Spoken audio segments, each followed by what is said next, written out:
The Idea Scale platform allows for many basic and advanced configurations. The pre-launch checklist is an important process to ensure the platform has been configured exactly the way that you intend it to be.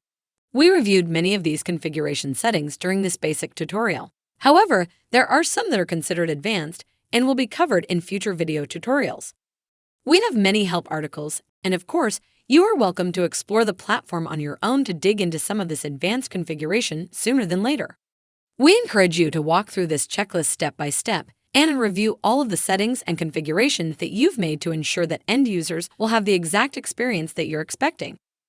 Once you've completed the pre-launch checklist and walked through all of the configuration and settings, and they are as you intended them to be configured, you'll want to submit a few test ideas into the platform itself. You can do that by going here to submit an idea.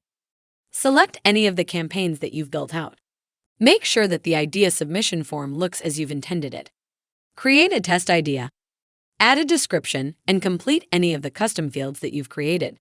Submit the idea and open that idea. Make sure you're a moderator in the platform to have the ability to moderate that idea and move that test idea through your funnel and your different stages in that workflow.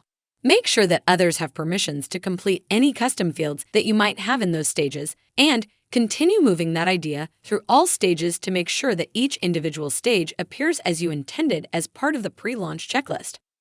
You'll also want to make sure the campaign details appear as you intended. To do this, navigate to your campaign and click on the About section to see the challenge statement, the featured image, and any campaign brief information that you have. Click on the Team tab to see any campaign sponsors, global moderators, and/or campaign-specific moderators that you have assigned to this campaign, and click on the workflow to make sure that your funnel and individual stages appear correctly and are described the way you wish them to be described.